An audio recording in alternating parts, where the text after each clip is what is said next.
1-877 Cards for Kids. K-A-R-S Cards for Kids. 1-877 Cards for Kids. Donate your card today. To learn more about our programs and to donate, visit us online at cardsforkids.com. Remember, just cards with a K. Pickup is quick and easy. You'll also get a vacation voucher and maximum tax deduction. 1-877 Cards for Kids. K-A-R-S Cards for Kids. 1-877 Cards for Kids. Donate your card today. Hurry! It's your last chance to donate for 2021. The station you know, the people you trust. 1010 wins. The News Watch never stops. This is 1010 Wins. You give us 22 minutes, we'll give you the world. Good evening, 57 degrees at 5:40. I'm Lori Metten, and here's what's happening. New York City's COVID vaccine mandate will be extended to private school teachers and staffers. A man who attended the anime convention at the Javits Center last month test positive for the Omicron variant after returning home to Minnesota. The Justice Department looking into the sexual harassment allegations made against former Governor Andrew Cuomo. 56 hospitals in New York, 10 here in the city, now teetering near capacity limits that could force them to postpone elective procedures. The New York State Comptroller says the MTA is behind schedule when it comes to signal upgrades and other capital improvements.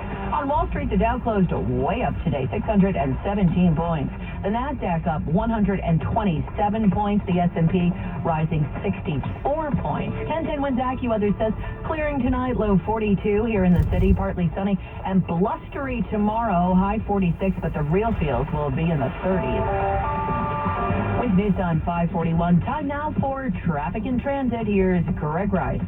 Now, Lori, there's no game at the Meadowlands tonight, which is good because traffic's a mess getting over to MetLife Stadium. There is a westbound wreck on Route 3 right in front of the stadium, and you got a standstill all the way back to 495. There is a game at UBS Arena tonight, which is not good because the Cross Island's awful in the arena. Southbound side locked up from right off of the Throgs Neck all the way on down towards Belmont. Even the northbound Cross Island right off of the Southern State and Belt bad until you get to the parking lots over at Belmont Park. Here's what you need to know about the bridges and tunnels.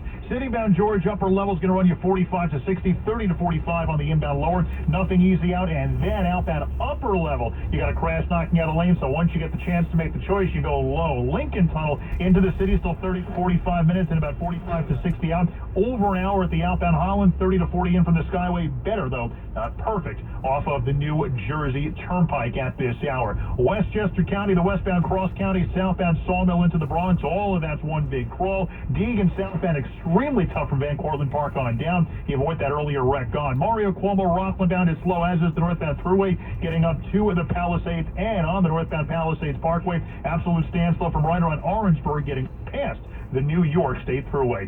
I'm Greg Rice on 1010 Wins. New York City is extending the COVID vaccine mandate to religious and private school staffers who will have to show they received a first dose of vaccine by December 20th. That's according to the New York Times tonight, which says the new directive will affect about 930 schools and some 56,000 employees. Public school staffers were already required to be vaccinated against the coronavirus, and the city's mandate held up in court. We have reached out to City Hall for comment. Wednesday's time, 5:43. The city now has a connection to a case of the Omicron variant of the coronavirus. A man who attended the anime convention at the Javits Center last month tested positive after he returned to St. Paul, Minnesota. Governor Kathy Hochul reached out to Javits officials to learn that the anime event has the names of all participants. So this will not be as complicated.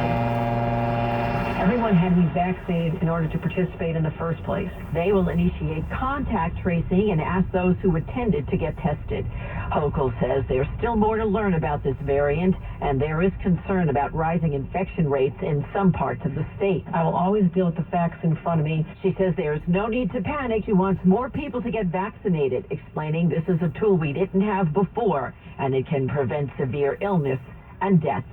Juliet Papa, 10 Winds News. And Colorado officials are reporting a case of the Omicron variant there. President Biden today laid out a winter pandemic strategy. Included in the measures announced by President Biden is a requirement for international arrivals to be tested for COVID-19 just a day before departure. This tighter testing timetable provides an added degree of protection as